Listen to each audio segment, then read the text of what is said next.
happens when you're in a position of power? What do you do when it happens? You may not like it.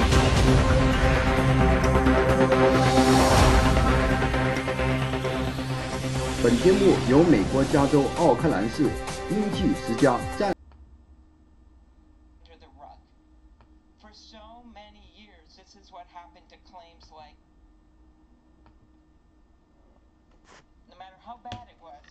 早上好，现在我们收看的现在是一个美国新闻，现在是美国大法官正在进行。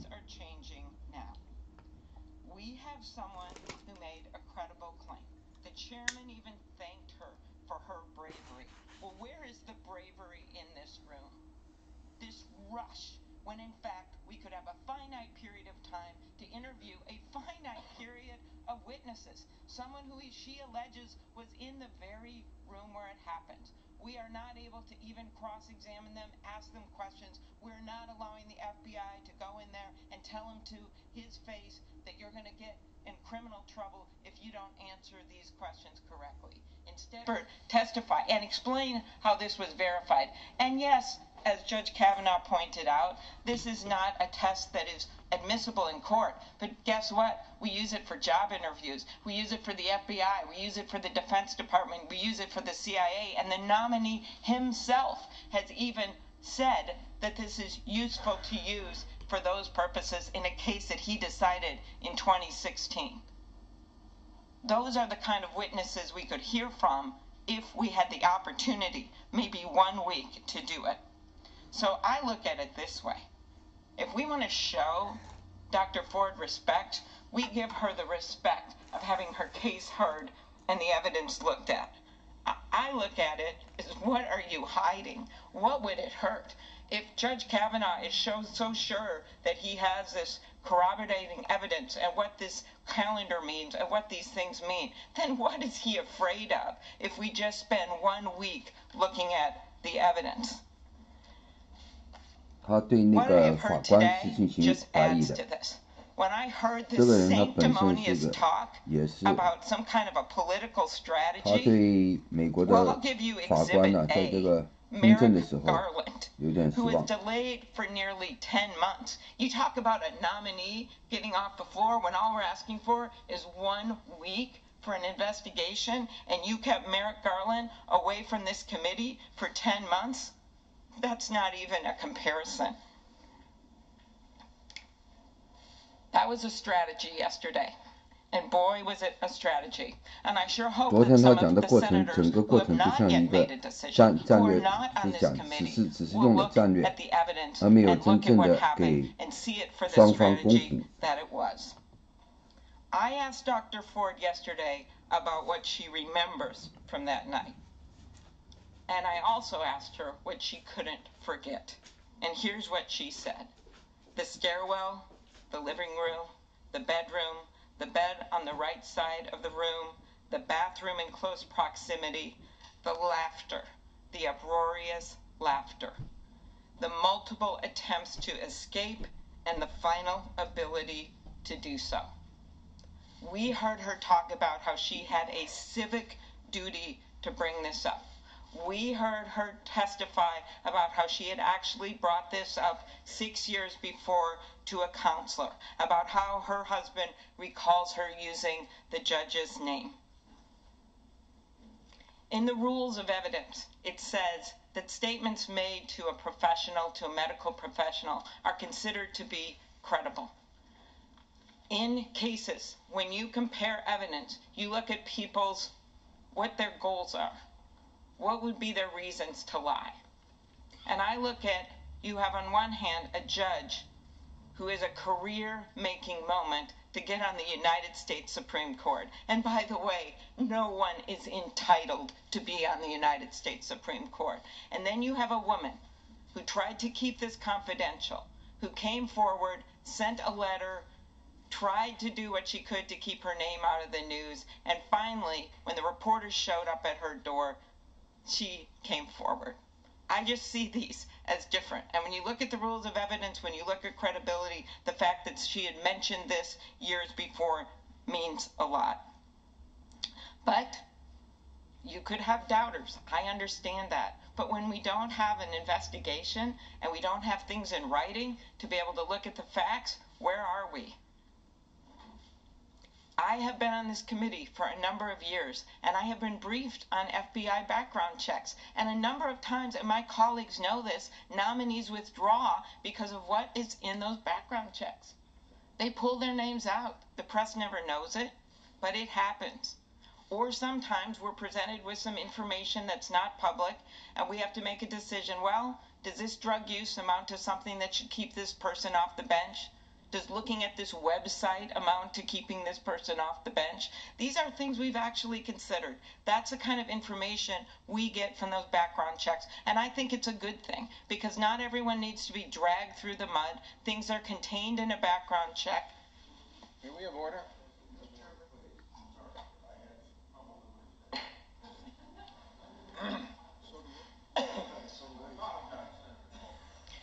Those background checks are useful for us, and they're useful for the American people. I, for one, don't want to live in an evidence-free zone. We need this information. I would submit to my friends across the aisle that this is not a he said, she said. This is a he said, they said. There are a number of people out there who have talked about the fact, including the nominee's roommate, that he is belligerent when he gets drunk. Yes, that was a long time ago. Maybe he doesn't do that anymore. And I know people in high school drink a lot and in college, but when I asked him about this to try to get to the facts, I'm not an FBI agent, but all I was trying to do was try to figure out, well, maybe he has partially memory loss when he gets that drunk, or maybe he blacks out. I don't know. I was trying to get that. What did I get in response? A question of if I black out. Did he apologize? He did, and I appreciated that. But the point is, if we could have the FBI, like we do with all background checks, interview these witnesses, we could get to the bottom of the facts. Judge Kavanaugh said on Fox News and yesterday that he wants a fair process. That's what he said he wants. And when I asked the judge why he wouldn't ask the president to have the FBI reopen the investigation yesterday, he didn't make that request. He didn't really answer that question. There are only a few people in America right now that can reopen that investigation. The one sitting across the room, because yes, Senator Grassley could have held off this vote until we had that investigation. Judge Kavanaugh could have easily said, Mr. President, for this to move forward, I want to at least clear my name, but mostly I want to have the American people know whether or not this is true or not. He could have done that. Why didn't he do it? Because they're afraid of what they'll find out. Yesterday, the American Bar Association, as Senator Durbin has just noted and read the letter, sent a letter urging the committee not to vote on Judge Kavanaugh's nomination until the FBI has conducted appropriate follow-up. The ABA said that it made that request because of its, quote, respect for the rule of law and due process under law. 他在解释什么人可以进行这个投票主持这个会议。总而言之，对这个会议的主持是不太好的，他认为。The ABA said that it made the request because of its respect for the rule of law and due process under the law. I chose to get on this committee. I didn't get on it right away because I'd done this work for 8 years before I got on here. I got on here 2 years after I got to the Senate because I decided I wanted to continue that work, to uphold the respect for the rule of law and due process under the law. But that's not what I saw yesterday. So if this committee 他认为呢，就是一般人就是三权要分离。他认为昨天没有做到三权分离，合适的人选因为没有。因为这个宪法里面规定。The Constitution says we the people. And if the people of this country want to have a check and balance in the Supreme Court, a check and balance on this administration, if they want to have a fair process, they're the only ones left to pitch in here. they're the only ones left to have a say. Because right 他 now, 认为只 the way 有 this 大 process 大 is 大法 run, 官坐在 we're 这 not 上来 running 做 it 判 like。we the people. It's being run like we the ruling party. 他说昨天呢，整个活动并不是想为了人民，而是为了这个为了那个职位。Fair and open and thorough and everything that I just heard. We heard inference of a political strategy on this side of the aisle not to be fair and thorough. I have seared in the back of my mind something that was said soon after July the 9th that Senator Schumer said that tells me about a political strategy that is carried on here the way it has to delay and delay and delay and delay, because he said, I'm going to fight Judge Kavanaugh nomination with everything I've got. And it seems like that has happened over the last 90 days. Senator. Thank you, Mr. Chairman. We're living in a divided time. This country is divided right down the middle. There is an enormous amount of anger. 国家是分裂的。There's rage. There's hatred. We see demonstrators screaming at each other. 这国家是分裂的， reflecting that rage, reflecting that anger. 而且里 And I 面 know 充 there are 满了 great 愤 many 怒。 Americans who wish we could and believe we can get back to an environment where we treat each other with civility and decency. Get back to an environment where, yes, we have policy disagreements. We disagree on what the right legislation is to pass. And we even have vigorous debates about what the right policy is. But we do so in a context that respects each other, that doesn't demean the humanity of each other, that doesn't attack the character and drag people through the mud. The politics of personal destruction that we have seen on display in recent days is Washington, D.C. at its very ugliest. And all of us should remember that we're talking about real human beings here. 他说我们这 These 个， aren't pawns on a chessboard. These are real people. 他说我们这 Dr. 个人要 Ford 记 has 住， been through hell. 必须要对以人来对待 The。last 2 weeks, I have no doubt, 他说两个星期 have 以 been 前， extraordinarily painful for her family. 他说我们必须要 The 以， testimony she gave 比如说他的 yesterday 教 was 授， powerful. 他说昨天的那些， It was clearly 见那个教 heart-wrenching. 授 It 是 was 痛苦 clear 的。 she was 那个 hurting 女 and 的， hurting mightily. Having her name made public 昨天 against 比 her 如说， wishes 比如说 and dragged through the mud 比如说是把 was 他 a 的名 hurtful 字 thing to do. 放 The 在 wrong thing to do. 公众的名字， And Judge Kavanaugh, he too has been dragged through the mud for the last 2 weeks in a way that has no precedent.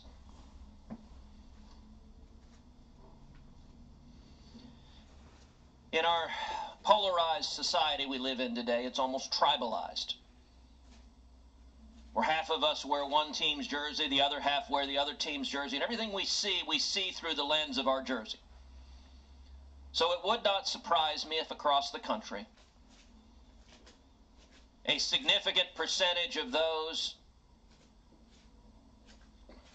on the Democratic side of the aisle saw yesterday's testimony and concluded he must be guilty. And it would not surprise me if a very significant percentage of those on the Republican side of the aisle saw yesterday's testimony, the same testimony, and concluded he must be innocent. One of the consequences of that, you know, Judge Kavanaugh talked about how these smears and the many that have been leveled against him in the last 2 weeks, how they have, as he put it, destroyed his family. To some that may sound like hyperbole. I don't think it is. Judge Kavanaugh has 2 young daughters, a 10-year-old and a 13-year-old. For the rest of their lives, their daughters will go to school, will interact with people, many of whom are convinced their father is a rapist. I want you to think of the effect that has when those are the allegations. That's where it starts. Not, I disagree with your jurisprudence, not, I think you're wrong in how you interpret the Constitution, but you are, I mean, and look, and let's be clear, he has been accused of, among other things, participating in repeatedly drugging and gang raping women, to take some of the more sensational, I think, ludicrous claims that have been aired. These little girls are going to have classmates of theirs repeat those charges to them. Some of the most poignant testimony yesterday is when Judge Kavanaugh described how he's taught law at Harvard Law School for over a decade. And he said he may never get to teach law again. And that's entirely possible. That's entirely possible, even if Judge Kavanaugh is confirmed to the U.S. Supreme Court as a sitting justice in our polarized world. I'm a graduate of the Harvard Law School. I think it is entirely possible those on the left would say, we don't want someone we believe is a rapist ever teaching again. He also talked about how much he has loved coaching girls basketball, coaching his daughters in basketball. And he mentioned he may never coach again. That's a very real possible consequence of the mudslinging and irresponsible behavior of the last 2 weeks. It may well be in this tribalized, partisan, divided world that the parents of the other girls say, no, we don't want him as a coach anymore. Our words and actions have consequences. That being said, even though this is a divided time, even though this is a partisan time, I have faith in the American people. I have faith in the American people that we want to be fair-minded. We want to actually assess the facts. We want to actually assess what happens. I think it's important that once these allegations became public, that Dr. Ford was given a full and fair opportunity to tell her story. I emphatically urged my colleagues that was the right thing to do, to give her the opportunity to testify in public, and that it was important that when she testified, she be given an environment that was fair, that was respectful, that she not be demeaned, that she not be attacked, and she wasn't. That was the right thing to do. The committee, once this had been forced to the front pages of the paper, the right thing to do was give her a public forum, and a full public forum, to tell her story. But the right thing also requires, and we saw yesterday, Judge Kavanaugh being given a full and fair opportunity to defend himself. The American people watched that testimony. And you come away with a number of conclusions. Number one, it is clear their testimony is in direct conflict. What they said is directly conflicting. Judge Kavanaugh categorically and unequivocally denied the allegations. So the question is, how do you resolve that discrepancy? How does this committee, how does the United States Senate, how do the American people resolve the discrepancies when you have two witnesses that testify to things diametrically opposed? Well, the only way I know to do, and this is how a court of law operates, this is how most reasonable people operate, is when you have conflicting testimony, you look to, well, what does the rest of the evidence demonstrate? What other evidence is there, and what does the evidence demonstrate? Dr. Ford named 3 fact witnesses who she says were there and could corroborate her story. None of the 3 corroborates her story. Not only do they not corroborate her story, all 3 of the named fact witnesses explicitly refuted her story. And they did so 很重要的就是那个女说的，举证的3个人都是跟她期望的、向往的。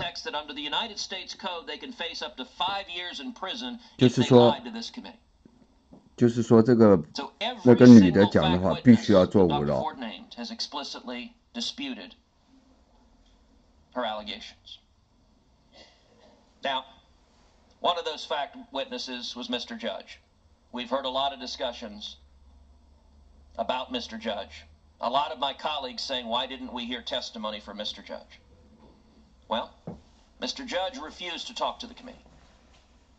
He submitted a statement under penalty of perjury, under penalty of felony, but he refused to be interviewed by investigators. It's not complicated to understand why. Public record indicates Mr. Judge has had a very troubled life, that he has battled with addiction for most of his life. We heard testimony yesterday that he's been near death, that he battles with depression, that he's a cancer survivor. He has also been directly accused of multiple felonies. So when committee investigators asked to interview him, he said no. That shouldn't surprise anybody. We had a vote earlier today on subpoenaing Mr. Judge. 他非常理解为什么被提名大法官的那个法官拒绝那些人面对调查。Now I understand politically, the Democratic members of this Senate would very much like to see a man who struggled with addiction most of his life sitting before this committee and pleading the fifth. That would make great theatrics. That would make great political theatrics. It wouldn't help one iota in the search for the truth, but it would make a great public show. And I will say, of the three fact witnesses, the one who I think is most revealing is Leland Kaiser. Ms. Kaiser was close friends with Dr. Ford. Ms. Kaiser had every incentive to back up her story. And instead, Ms. Kaiser, under penalty of perjury, says she doesn't know Judge Kavanaugh, and she has no recollection of any party like the one Dr. Ford describes.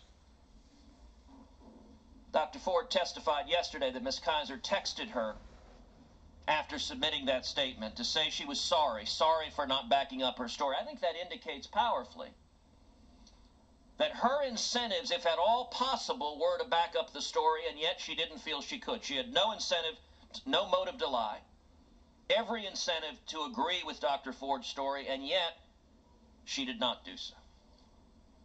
So all three fact witnesses have explicitly disputed the allegations. What other evidence do we have? We have Judge Kavanaugh's calendars. Detailed day-to-day. I have to admit, when the calendars were first released, there were press stories about them.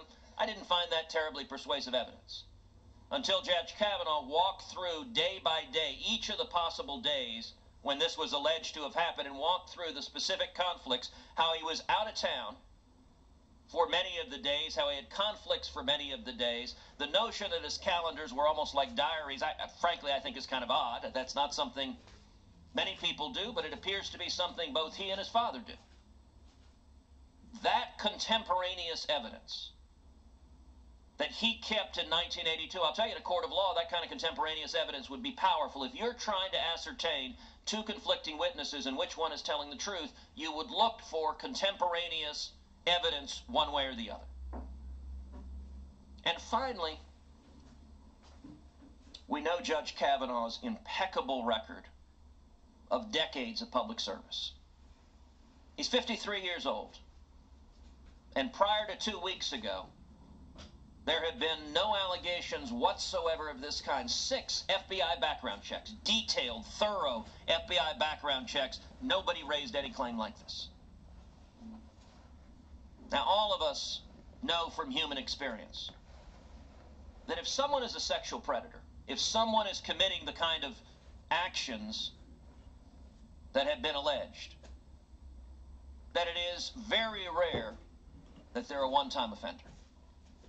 That if someone is carrying out this kind of conduct, they typically have a pattern of doing so over and over and over again. We have seen powerful men throughout society, in politics, in journalism, in Hollywood, whose careers have rightly been ended, but they've been ended for a pattern of harassment or abuse that typically extends decades, because when someone behaves like this, they behave like this over and over again.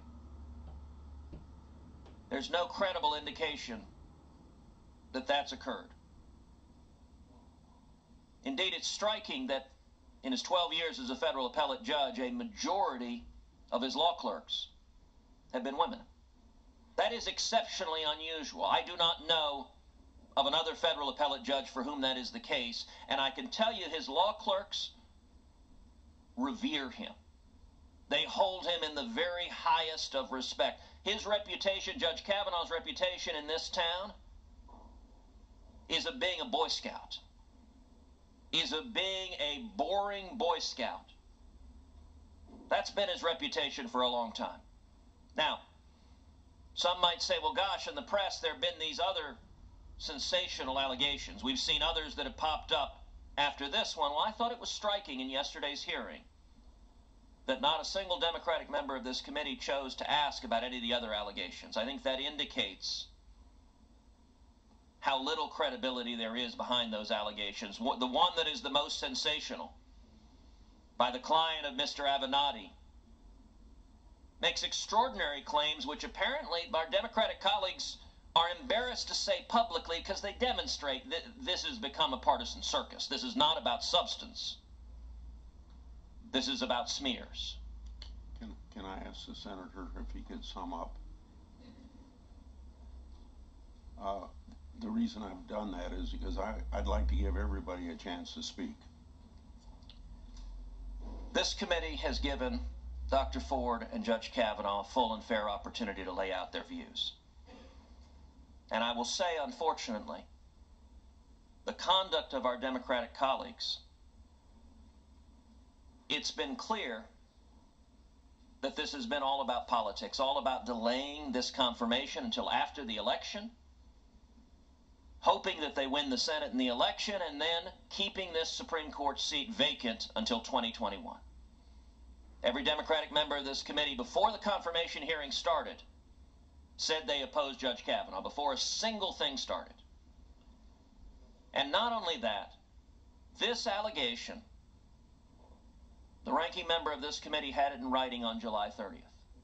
If on July 30th that had been reported to the committee chairman, this committee has a process to investigate it, that is confidential, that the FBI could have participated in investigating starting back in July 30th, that we could have had a hearing that is closed, that is not dragging either of these individuals through the mud. That's the way this process should have worked.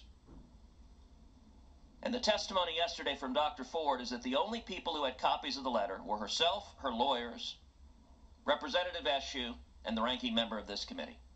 Dr. Ford further testified that neither she nor her lawyers handed the letter over. That leaves the only conclusion possible is that the letter was leaked to the public by either of the two Democratic members of Congress or their staff, or someone else to whom they gave it. If there are only 4 people that have it, and 2 did not give it, then the other 2 are the only possible sources. And that, unfortunately, demonstrates a cynicism, a willingness to smear Dr. Ford if it helps politically delay this nomination. I think we have an obligation to be fair, to be impartial, to listen to the evidence, to weigh the evidence. That's the right thing to do, and that's what I hope this committee does, and that's what I hope the full Senate does. Senator Coons.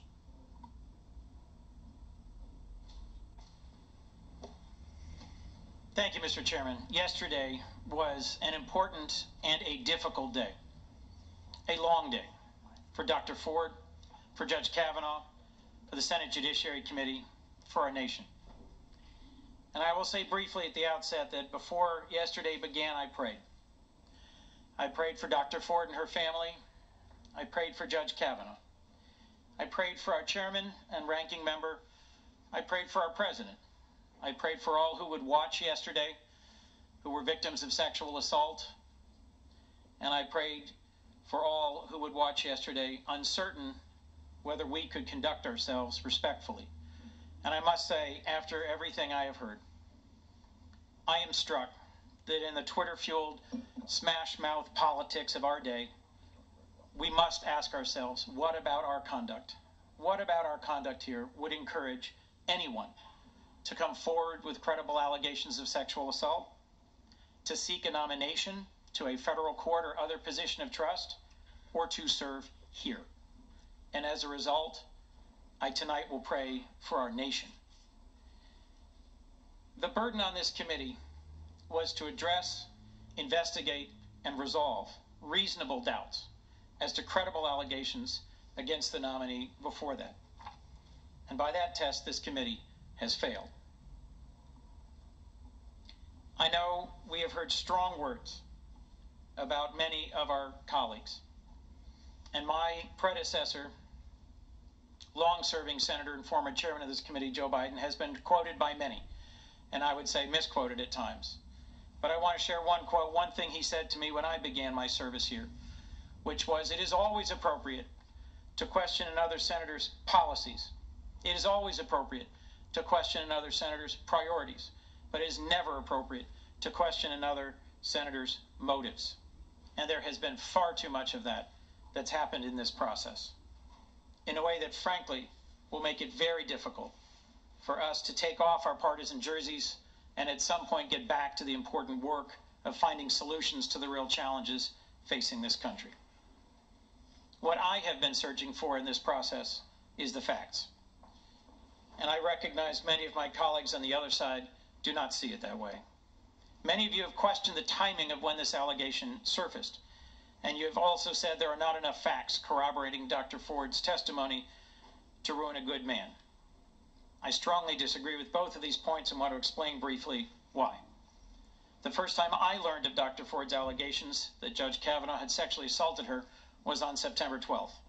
Ranking Member Feinstein disclosed this highly sensitive information to myself and other Democrats on this committee only after reporters had learned of the letter Dr. Ford had provided her Congresswoman. I don't know how this information leaked. I regret that it did. The decision whether to come forward should have been Dr. Ford's and Dr. Ford's alone. And I cannot rule out that the person who leaked this information had a partisan agenda. But I am certain Ranking Member Feinstein and her staff did not disclose Dr. Ford's account prior to that date because it was not theirs to share. And I think it's regrettable that long-serving, honorable colleagues of hers have questioned her motives. I know since the day that my Democratic colleagues and I learned of these allegations, we've had one consistent request: to allow the FBI to investigate them in a nonpartisan, professional, even-handed manner and deliver their findings to us so that we could reach a conclusion. That same night, Ranking Member Feinstein sent a letter requesting such an investigation. To suggest that Senate staff interviews or letters from lawyers are an adequate substitute for a robust FBI fact-gathering process that we might then weigh is not credible and reflects, sadly, a willful blindness to the dysfunction of our institution. To my colleagues across the aisle, you know me. You know I try to be fair to nominees that come before us, and I respect this process and the humanity of those, even those with whom I passionately disagree. If I were convinced this were nothing more than a partisan hit job designed to take down a good man and hold a position vacant past the election, I would not stand for it. An investigation would be helpful because Dr. Ford's recollection shared with us so powerfully yesterday of her assault were searing but incomplete. Dr. Ford testified credibly about painful memories she's carried with her to this day. The feeling of a hand clasped over her mouth and her not being able to breathe. We'll never get to it. The sound of laughter while she was pinned on a bed. The weight of a body on top of hers groping her and the feeling of relief fleeing the house. Dr. Ford testified with 100% certainty that the person who assaulted her was Brett Kavanaugh, whom she knew through multiple acquaintances and had socialized with on multiple occasions. But it is true, as has been widely repeated, that Dr. Ford cannot pinpoint the date or the time of the assault, the exact location, and that she did not tell anyone about that assault at that time. There is not an eyewitness who has been able to provide the details of this, all of which is typical of sexual assault. Many experts have written how common it is for assault survivors to remember some facts with searing clarity, but not others, which has to do with the survival mode that turns on when we experience trauma. The vast majority of sexual assault victims delay disclosing what happened to them or never disclose it at all. One of the most striking things about this hearing for me has been the so far five personal friends, acquaintances, people I've known for years or decades who've conveyed to me their experiences of sexual assault on this phone while this testimony was going on. That suggests that there is an ocean of pain in this nation, not yet fully heard, not yet fully addressed, not yet appropriately resolved.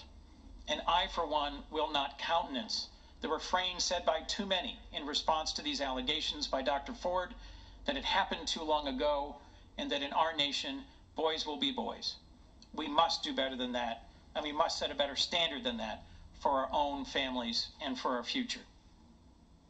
I worry sincerely about the message we are sending to assault survivors if we plow ahead with this nomination despite the seriousness of the allegations. And I have conveyed to my friends and colleagues that I had wished we would take a 1-week pause, 1 week only, not to spread this out past the next election, not to pursue some partisan goal, but to allow a professional FBI interview with everyone who may have relevant information, starting, yes, with Mark Judge, who obviously, given the vote of this committee this morning, will not be subpoenaed to appear before us. I'll remind you briefly that many of those who came forward to support Judge Kavanaugh, including my own professor from Yale Law School, Akil Amar, and an organization I've long belonged to, the American Bar Association, have spoken up to also request a thorough and professional background investigation. I think to ask for a week is not to ask for too much. When Professor Anita Hill came forward, the White House cooperated, and in 4 days, a hearing was put together with 22 witnesses. I think that's what Dr. Ford deserves. I think that's what her bravery deserves. And I think that's what our nation deserves. I will not go through a long point-by-point refutation of what we've just heard from some of my colleagues, but let me simply say a few things about Dr. Ford's testimony. As I've said, she bore the pain of this attack alone for far too long, but her memories did not stay hers alone. Dr. Ford told her now husband in 2002. She told therapists in 2012 and 2013. She told friends in 2013, 2016, 2017, 2018, and has submitted testimony about all of that to this committee. Dr. Ford, when she came forward yesterday, had nothing to gain and a lot to lose. She came forward to testify about her experience of assault, and I'm going to use her words. She said, "I'm here today not because I want to be. I am terrified.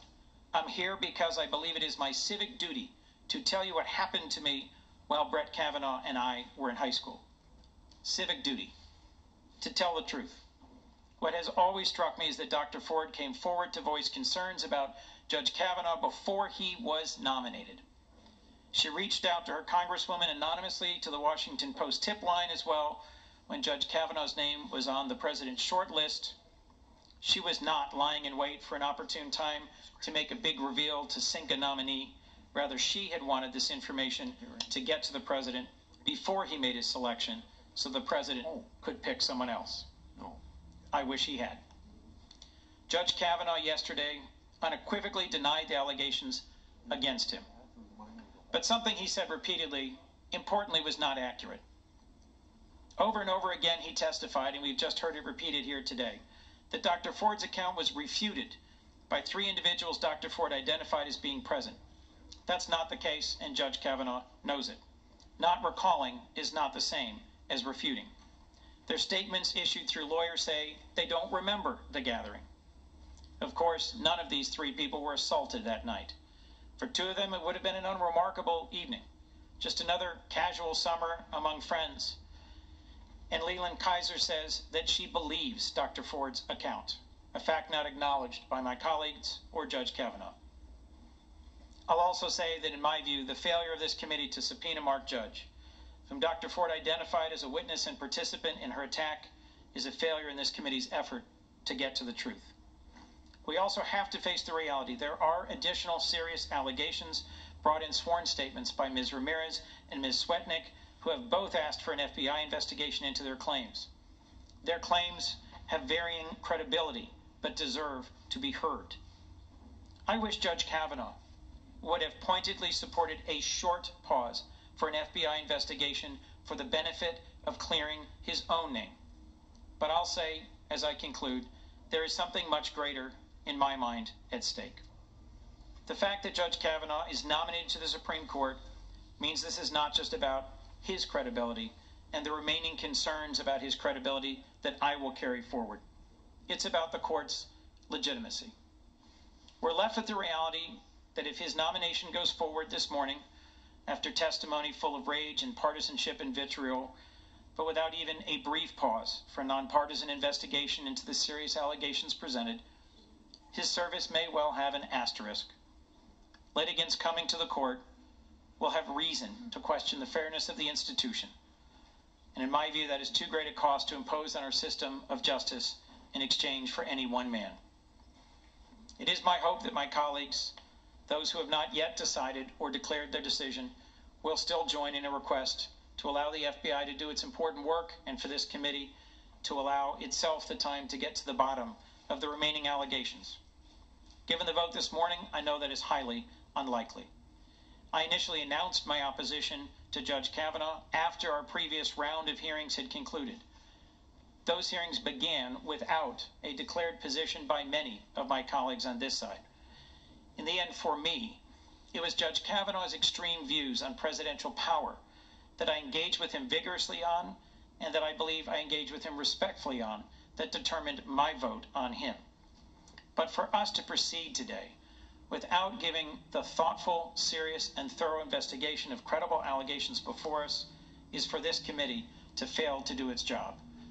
I pray that after today, we may yet find a way to work together, because our community, our country, and our world deserves no less. Thank you. I'm going to ask my colleagues on this side of the aisle if, and I'm not going to ask the Democrats to do this, but could we kind of, I've only interrupted Senator Cruz, could we kind of make sure that we keep our remarks a little short so everybody can speak? Senator Kennedy? Okay, I guess I'm wrong. Senator Crapo. Thank you, Mr. Chairman, and I will do that. I just wanted to respond first to a number of the comments that have been made about, again, needing the FBI investigation and what the dynamic of what this committee has done is. It's been said that this committee has changed its procedure. This is the first time that it's conducted its business in this way. Again, as I said yesterday, I think that needs to be clarified and corrected. The fact is that when the FBI does its background investigation, it does just that, a background investigation. It talks to people who may have information about the nominee and takes a statement from them, and then delivers its package of investigative information to the White House, which passes it on to the committee, which is the report that this committee receives from the FBI. It's been said that President Bush reopened the FBI investigation when the Anita Hill information came out.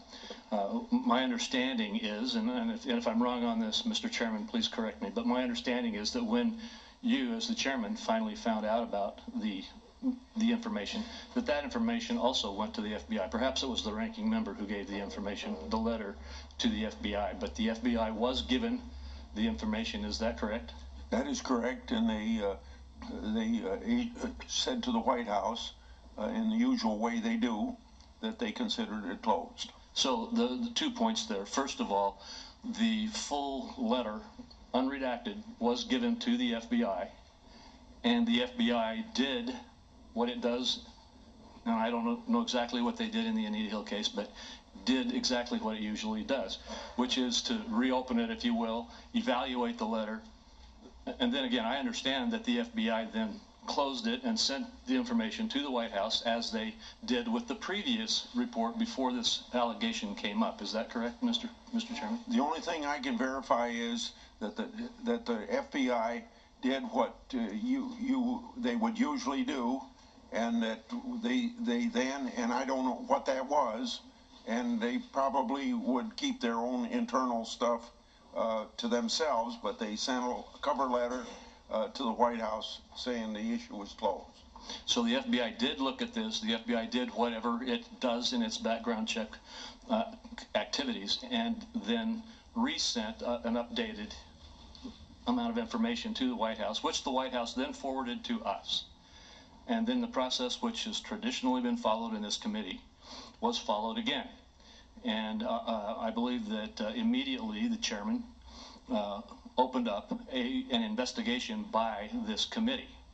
That also is customary practice. And as has been stated yesterday, but I will restate again, our committee investigative staff, which is extensive and well-trained, has legal authorities similar to the types that FBI agents do, such that when they conduct their investigations, the people who are interviewed and those who are reached out to by the committee are under penalty of a felony that could result in 5 years imprisonment if they don't respond honestly and correctly to the questions. Every one of the witnesses that was identified has been reached out to. Now, some comments have been, well, they didn't actually submit themselves to a deposition or to some kind of a court process or something like that. As has already been very well explained by some of our other colleagues, when a witness refuses to testify, the alternative is to try to get a statement from them, which the FBI does or the committee does.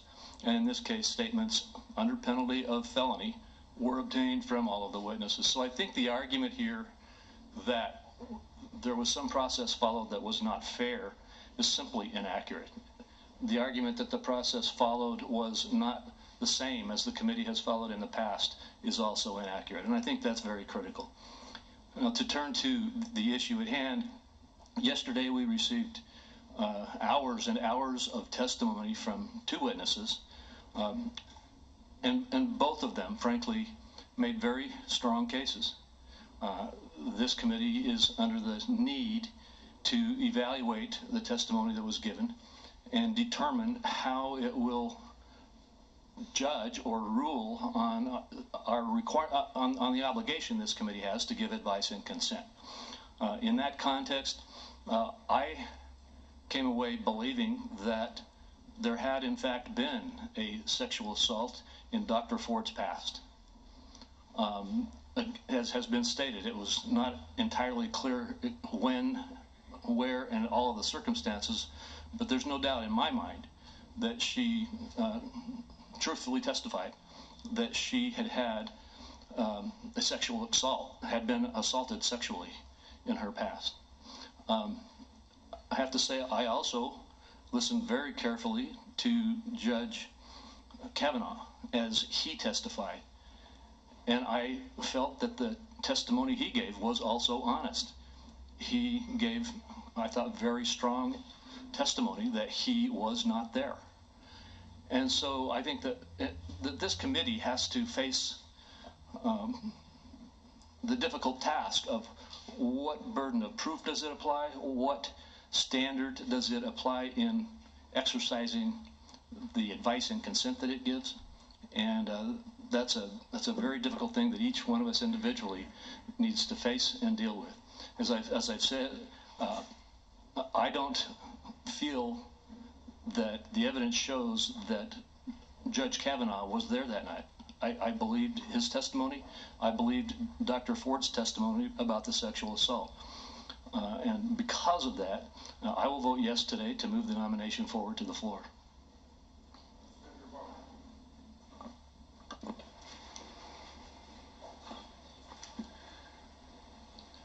Mr. Chairman,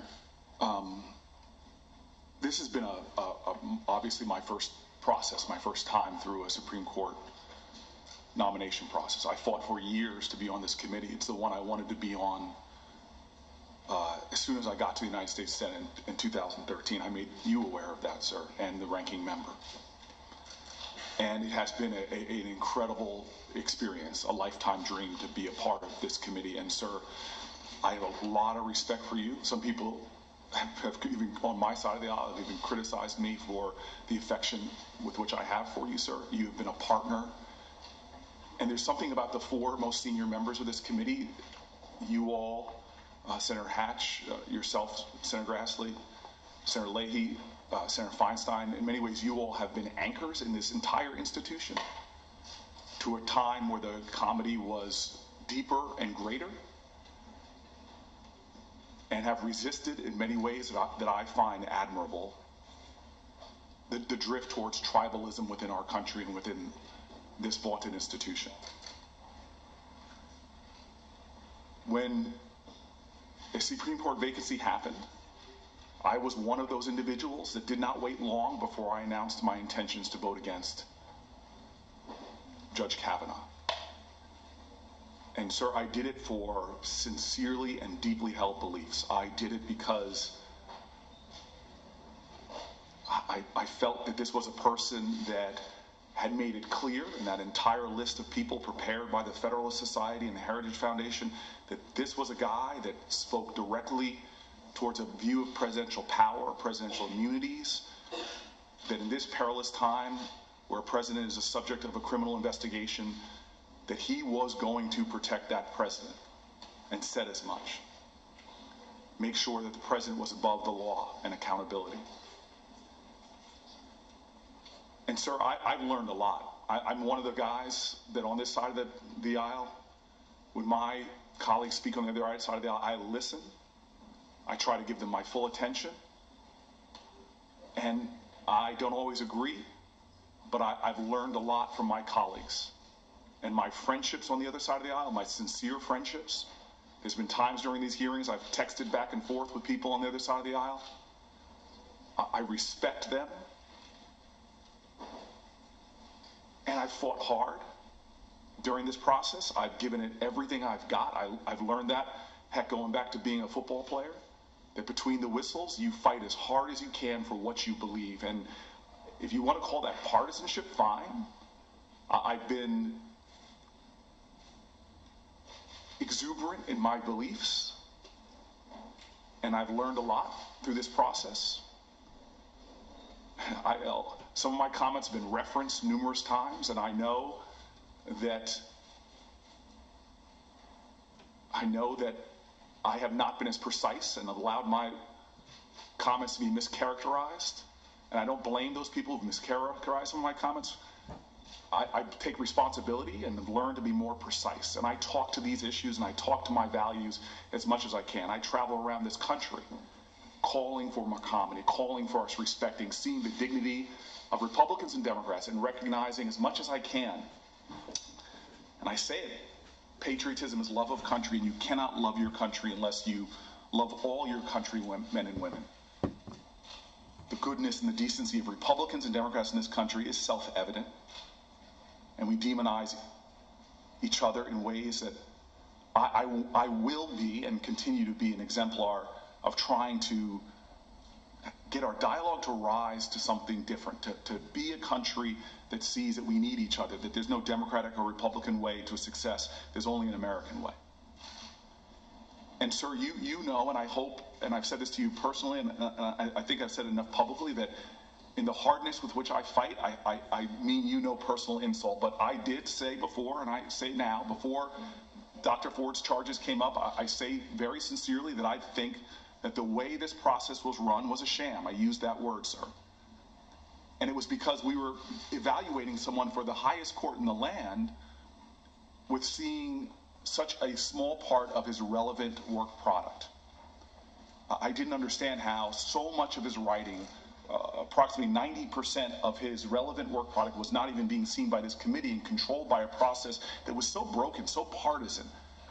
And then, sir, I violated the rules that you put forward in this committee, willfully and knowingly, and accepting the consequences of that. And I did so because the documents that were being withheld from the public, I felt the public had a right to know, and they weren't classified. There was no national security issues. And gosh, we disagreed on that, sir, and I locked horns with people across the aisle. And even after all that, I was grateful for the comedy. The gentleman I knocked horns with most said to me, you know what? I was taught to hate the sin, but love the sinner. I really love being on this committee. I love it. From living in Newark, New Jersey, this is where I wanted to be, sir. I wanted to be on a committee that dealt with issues of justice in this country, because I feel that when we swear an oath to liberty and justice for all, I don't think we're there yet as a country. And I have to say now, as I'm sitting here, that I deeply resent this idea that somehow when Dr. Ford came forward, that this dealt with partisanship. This is shifted this debate in this committee and in this country from raw partisanship to something much deeper. I have such respect for the ranking member. And I was in the room when we discussed, literally hours after I was made aware that the letter existed, about what her motivations were. It was a private room, and forgive me for speaking out of turn if the ranking member believes I am, but her entire sense of decency and honor had nothing to do with politics. Politics was not mentioned. Her entire concerns were about the dignity and the humanity and the respect for Dr. Ford. The conversation we had was about the best way to handle the information that was just presented to all of us. I've now been in numerous caucus meetings where politics has not been discussed, where what has been done was some of the most eloquent speeches I've heard in our caucus meetings from my colleagues about issues of sexual assault, issues of rape. I've heard colleagues read letters that had been written not by a Democrat or Republicans, but by Americans who are concerned about this issue. This is not a partisan moment for our country. Back in the early 1990s, I was a student during the Anita Hill, Clarence Thomas, during those hearings. And I think there's people on both sides of the aisle that agree that that was dealt with wrong. 他认为此时此刻开这个会的议员并不是为美国人，而是为政党。 of the issue of sexual harassment. But yet that involved multiple hearings. That involved multiple witnesses. That involved the FBI investigation. And yet we still criticize that process. But now we're here today, and we have fallen even far short of what I believed was an inadequate process. Sir, this is not about partisanship. And a lot of us are trying to make this about whether she was flying to California or not, whether the letter was authorized or released or not, whether the process served her or not. That seems to be stripping away the heroism of Ms. Ford, of Dr. Ford, to come before this committee willingly, even under circumstances that she said herself were not her wishes. She asked for an FBI investigation. She asked for more witnesses. She wasn't given what she asked for, and she still came here and sat before this committee. And what did she say, sir? When someone has the courage to speak to one of the most powerful bodies in the land, what did she say? She shared a raw and visceral, incredible, a profoundly powerful testimony with this committee and the world, and she was believable. I believe her. She told us of her indelible memory, using words like seared into her memory, speaking to brain chemistry in a way. She spoke of uproarious laughter of Brett Kavanaugh and Mark Judge being pinned to a bed, being hand over the mouth, fearing for her life, that she was terrified of being raped or accidentally killed. When asked by this committee what level of certainty, this wasn't, I don't know, I'm not 100% sure. She said, I am 100% certain that it was Judge Kavanaugh, consistent with other folks who experience sexual violence. It was seared into her memory. She knows 100%. And that's credible because she knew him. She had interacted with him socially before he attacked her. She didn't need to pick him out of a lineup of teenagers and some random attack. She knew him. Dr. Ford's credible testimony does not stand on its own. It is bolstered by significant corroboration. In 2012, 2013, 2014, 2016, she spoke of it. She told it to 5 people, long before Judge Kavanaugh was nominated to the Supreme Court. She told multiple people that she had been sexually assaulted as a teenager. In some instances, she identified him specifically by name. In others, she described her attacker as a federal judge. Each of these individuals have provided this committee with their sworn statements attesting to these facts. We could have called those individuals to testify that this was not what I've heard, part of a coordinated attack, something to do with the Clintons and all the other allegations. This is somebody in the early years had talked about Brett Kavanaugh assaulting her. It's not some kind of political attack. This is consistent not only with her statements that have been corroborated, it's consistent what we know about other people who have undergone sexual attacks. And beyond the corroboration of outside witnesses, Dr. Ford's account is also corroborated by independent facts. Facts, not opinions. The fact that Dr. Ford identified Mark Judge and P.J. Smith as others who were friends of Kavanaugh and present at the gathering is corroborated. It's also corroborated in Judge Kavanaugh's own calendar, as we've seen. Judge Kavanaugh documented a gathering on July 1st, 1982 that included Mark Judge, P.J. Smith, and a reference to alcohol. Dr. Ford testified that shortly after the assault, around 6 to 8 weeks later, in her estimation, she ran into Mark Judge at a local grocery store, and that he seemed very uncomfortable to see her. In his book, Wasted, Tales of a Gen X Drunk, Mark Judge described working at a local grocery store in the summer of 1982. It's all consistent. The circumstances surrounding her coming forward to this committee also support her.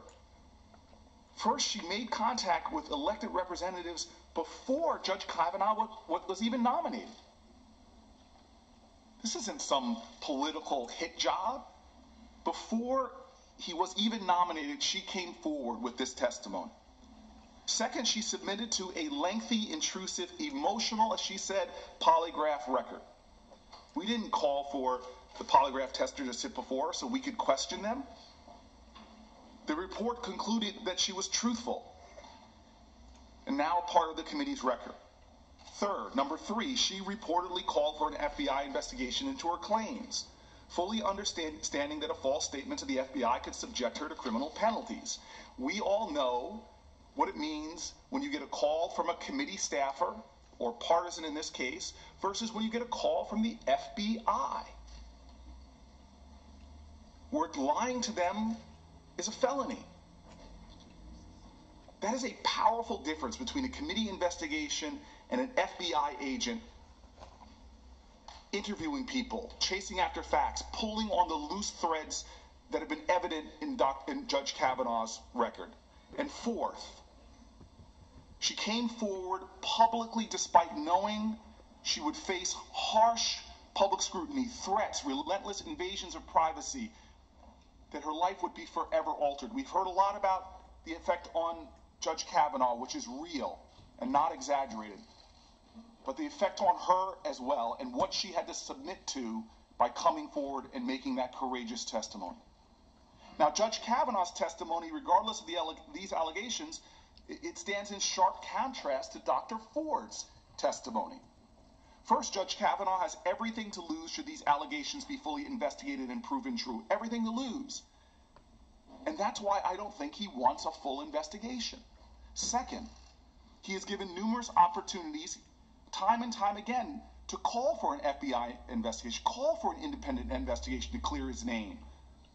But he's refused to do so. If I was in the balance and was being accused of things that I knew were lies, I would be demanding every bit of evidentiary investigation possible. Not just the FBI, I'd be calling for independent investigators. I'd be calling on every loose thread. But he hasn't. He's refused to call for this committee to hear even live testimony from witnesses that could corroborate his story or the doctor's. Third, his testimony and claims regarding his drinking habits and behavior in high school and college beyond have been contradicted by so many people.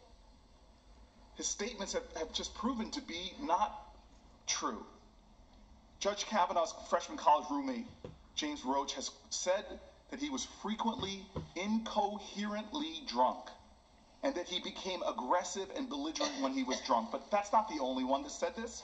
Liz Swisher, Judge Kavanaugh's friend from Yale College, to whom he referred to numerous times, said it's not credible for Judge Kavanaugh to say that he has no memory lapses in the nights that he drank to excess. And I'll tell you this, Mr. Chairman, Lynn Brooks, who said she did not want to come forward, another friend from Yale, and showing that this is not partisan, she is a Republican, Mr. Chairman.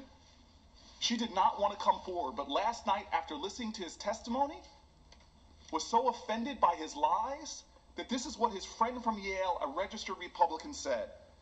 There is no doubt in my mind that while at Yale, he was a big partier, often drank to excess, and there had to be a number of nights he does not remember. In fact, I was witness to the night he got tapped into his fraternity and was stumbling drunk, and he was in a ridiculous, saying really dumb things, and I can almost guarantee that there is no way that he remembers that night. This is a registered Republican who did not want to come forward until he heard the lies of Judge Kavanaugh. Brooks said last night in an interview that there were multiple emails and texts circling amongst her classmates about how Kavanaugh was, quote, lying to the Senate Judiciary Committee in his testimony. That's from a Republican who did not want to come forward until she witnessed those lies. Judge Kavanaugh's testimony yesterday also mischaracterizes what 3 other people Dr. Ford indicated were present last night. He told us, as his exonerating evidence, kept mentioning 3 names over and over again. Judge Kavanaugh repeatedly said that 4 people who knew Dr. Ford, who Dr. Ford said were present at the gathering where she was sexually assaulted, said it didn't happen. That's just patently untrue. Mark Judge said, I have no memory of this alleged incident. This is not, it did not happen. P.J. Smith said he has no knowledge of these allegations. That is not, it did not happen. Leland Kaiser has said through her attorney she has no recollection of being at a party or gathering where Kavanaugh was president. That is not, it did not happen. In fact, Leland Kaiser has said she believes Dr. Ford. The only person who has denied the event has taken place, who said it did not happen, is Judge Kavanaugh. And so now this is the real point, sir. Can you, you've gone... I would like to finish, sir. You've gone... I understand that, but may I finish my statement? Okay. I want to ask you a question. You've gone 17 minutes. I got 3 other people who'd like to speak. Sir, I understand that. I'm going to be closing my comments soon, and I'd like to continue. Are you willing to let 3 other people speak? Sir, I want to finish my comments, and you can let whoever speaks speak, sir. That's you're the chairman. Go ahead, sir. Mr. Chairman, he can take as much my time as he wishes. So this nation now is watching, not in a partisan way. We just saw one Republican so offended because she knows Kavanaugh. This is not Democrats and Republicans watching. This is Americans watching right now to see what this body will do. This isn't about politics or partisanship. I will forever remember what Dr. Ford said when she came before us. She said she was performing her civic duty. She wasn't trying to destroy a man. She was a courageous, heroic woman telling her truth of sexual assault and sexual harassment. This is what was done to me, she said. Many of my colleagues yesterday said they found Dr. Ford credible. But to confirm Judge Kavanaugh, you would have to say not only that you don't believe her, Dr. Ford, but that you are so certain this didn't happen that you're willing to force a vote now without any further investigation. At best, this means you think somehow she was confused, that she doesn't really know what happened to her. Even though yesterday she told us that she remembers Brett Kavanaugh covering her mouth, seared into her memory, expressing fear at the time that he might accidentally kill her. She told us details from 2012, 13, 16, and 17, told to her therapist, to her husband. And so this is where we are in the United States of America right now. This is not a partisan moment. This is a moral moment in our nation. We do not have to have this vote today. We can correct from the mistakes of the past in this nation. There are millions of people, men and women, survivors of sexual assault, who are watching this body of powerful people, and what will happen?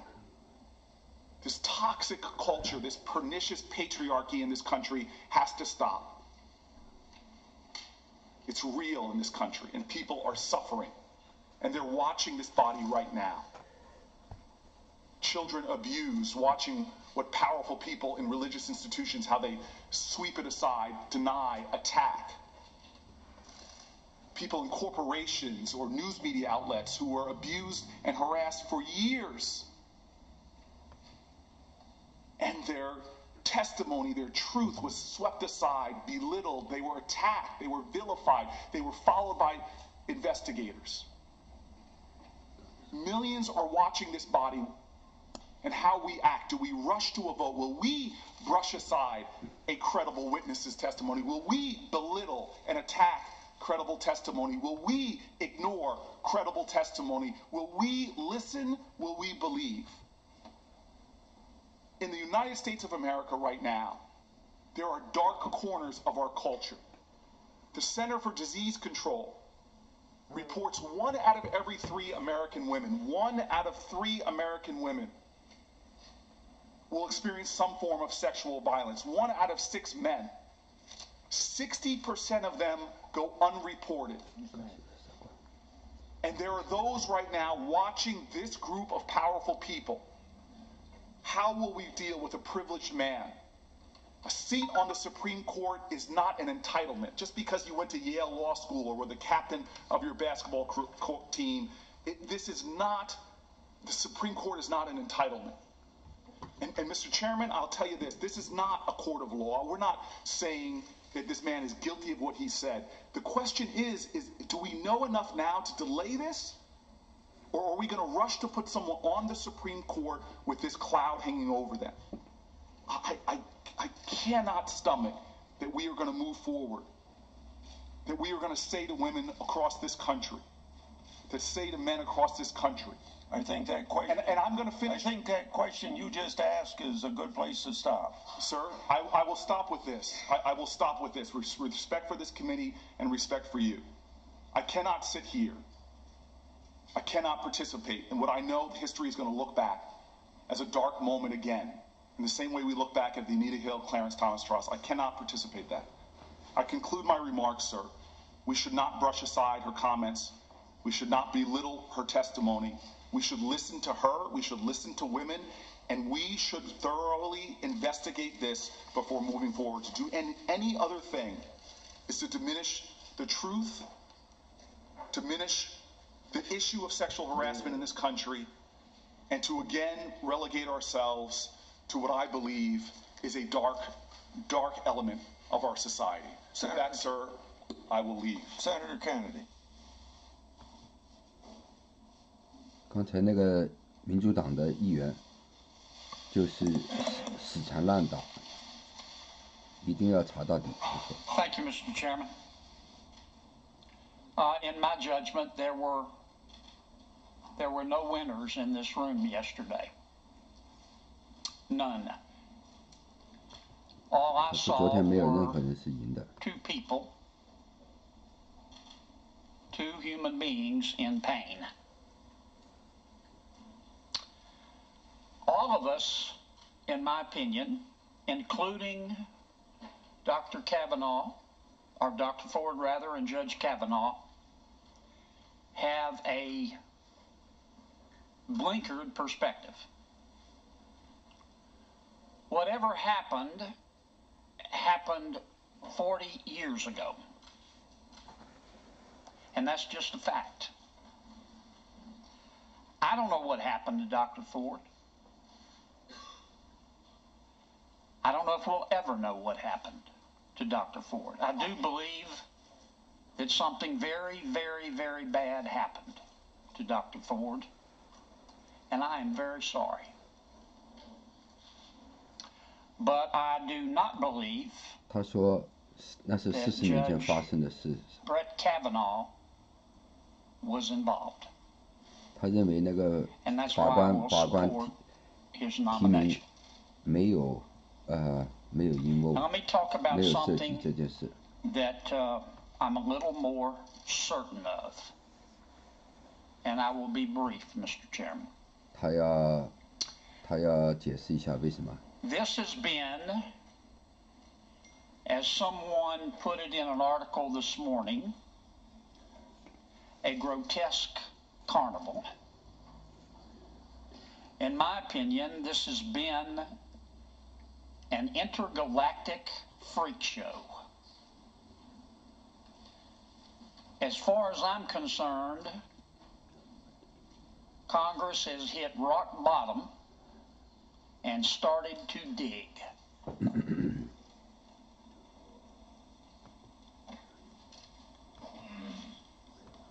And all of this could have been avoided. Every bit of it. The other thing I'm certain of is that these cynical games, this character assassination, has damaged Dr. Ford and Judge Kavanaugh and their families irreparably. And it could have been avoided. Now, Senator Feinstein talked about this earlier, and she's right. How we treat women in America does matter.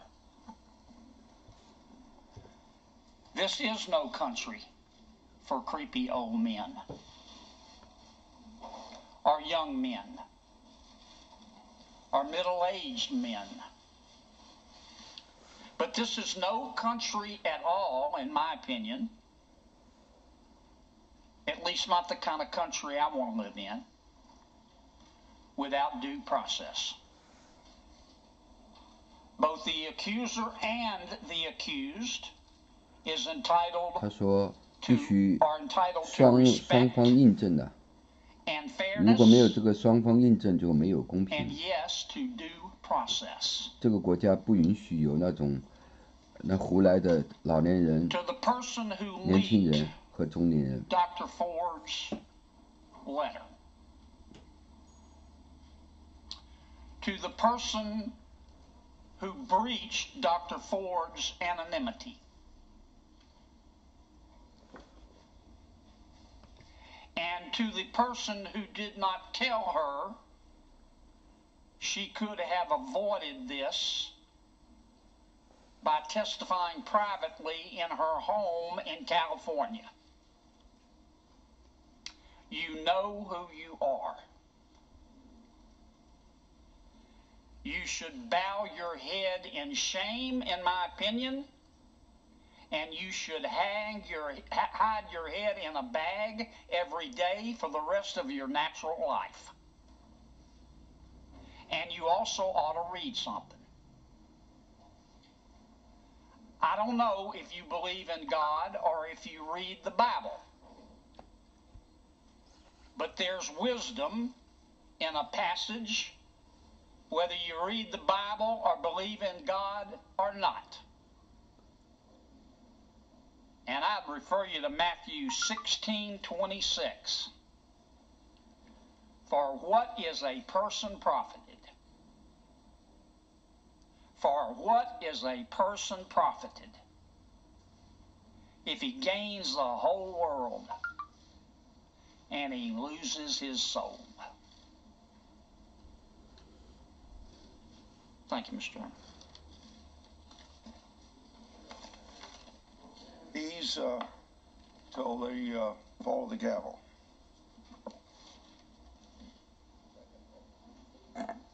Mr. Chairman? You yielded your time, you told me. I yielded part of my time to Senator Booker. Do I have any left? You may proceed. Thank you, Mr. Chairman. I'll yield my time to him, Mr. Chairman. I appreciate that graciousness, and I hope it is a sign that we will rebuild across the aisle. Yesterday, there were words spoken, and we know in families that words are spoken 这个议 in 员 anger, 这个 senator 也是耶鲁 and 大学的。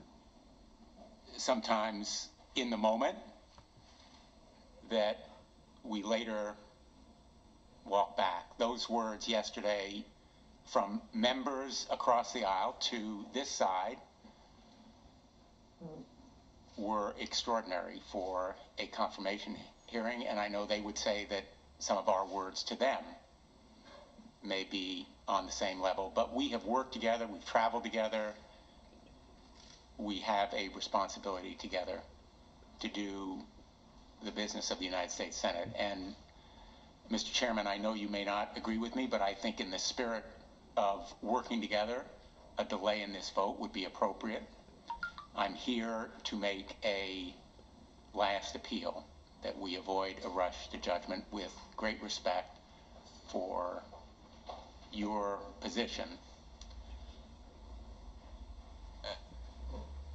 The session yesterday was a job interview. And it's a job interview for a position unlike any other. I have tremendous reverence for the United States Supreme Court. I was a law clerk there. I've argued 4 cases there. I've spent most of my career in the courts. And my belief is that this decision on how to vote, and I will vote no, is among the most important that I will make as a United States Senator. The United States of America deserves not just a good nominee, but the best person for the job. And the person that we saw come before us yesterday was filled with such rancor and animus, such anger, that I cannot accept that he would be an impartial and objective justice on the United States Supreme Court. To describe members of this committee as a left-wing conspiracy, to threaten, literally to threaten United States senators, I simply cannot accept. We are interviewing, or we were, Judge Kavanaugh for a position that is a lifetime appointment to the highest court in the land. He cannot be removed except through impeachment, and he will be there for decades to come. I made no secret of my opposition to him based on his out-of-the-mainstream views and judicial philosophy, his apparent goal to chip away, if not overturn, Roe v. Wade and the guarantees that allow women to decide when and whether they become pregnant and have children, the decision by millions of Americans to marry the person they love, consumer rights, workers' rights, the powers of the president, which I think would become an imperial presidency if he becomes a justice on the Supreme Court. But yesterday, my opposition solidified because of temperament and fitness, which I believe he lacks. By virtue of the screed that he sat here and gave us, his views still are disqualifying for me, but his character and fitness ought to be a reason for everyone to vote no. We saw a witness yesterday of an entirely different character and temperament, a woman who told us her story in steady, even, helpful terms, a story that was deeply painful for her, and she has endured threats and public assassination, character assassination, public shaming that no one should have to suffer. My heart goes out to her as well as to Judge Kavanaugh's family. These kinds of vile comments or threats have no place in our public discourse. She has every reason to remain silent and no incentive personally to come forward except to do a public service for the nation, as she stated. And her story was powerful, compelling, personal. I believe her. have to disbelieve an angry and defiant man whose story simply does not hold up. He claimed that the FBI had already investigated him because they did a background check 6 times. The FBI never investigated Dr. Blasey Ford's allegations. It never investigated Deborah Ramirez's allegations. It never investigated Julie Swetnick's allegations. Those are gaps in our work that remain to be done. In fact, the ABA issued a statement this morning supporting an FBI investigation into Judge Kavanaugh. According to one of our colleagues, the ABA's rating is the gold standard. The committee investigators may be conscientious and dedicated, but they are simply no substitute for the trained professionals with the expertise and experience of FBI agents. A person who is innocent would want the FBI to investigate their claims and clear their name. Judge Kavanaugh refused to make that request. Dr. Blasey Ford did so. The question is, what is he hiding? What is the administration concealing? Why have we not received those millions of pages of documents that remain hidden? Why has Judge Kavanaugh not taken a polygraph? He says they're not reliable, and that the polygraph Dr. Ford subjected herself to was meaningless. She passed it. As a judge on the D.C. Circuit, Judge Kavanaugh ruled that they are, in fact, meaningful. He wrote, quote, law enforcement agencies use polygraphs to test the credibility of witnesses and criminal defendants. Refusing to take a polygraph, Judge Kavanaugh has failed that test. Judge Kavanaugh claimed that all 4 witnesses Dr. Blasey Ford identified as being present at the party have said that the sexual assault, quote, didn't happen. Only one person has said the sexual assault didn't happen, Brett Kavanaugh. The other 3 partygoers Dr.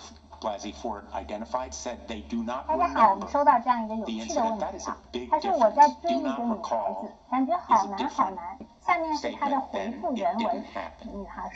And the other woman Dr. Blasey Ford named, who was there, has since publicly stated that she believes Dr. Blasey Ford's account. Judge Kavanaugh tried to get himself an alibi, making it sound like he didn't drink on weeknights. His own high school calendar, which he provided the committee as evidence, contradicts that statement. During the hearing, in an exchange with my colleague Senator Booker, Judge Kavanaugh admitted that one of the entries on his calendar from a Thursday signified that he went to a friend's house to drink. He said repeatedly that he never in his life drank so much that he couldn't remember. Numerous people who spent considerable time with him during the hearing in high school, during his high school, college, and law school years, confirmed that he frequently drank to excess and sometimes became belligerent. Finally, Judge Kavanaugh claimed that he has always treated women with dignity and respect. His words. Yet he and his high school friends named one of my constituents, Renata Dolphin, in their yearbook pages, saying they were her alumnus, reducing her to a sexual conquest.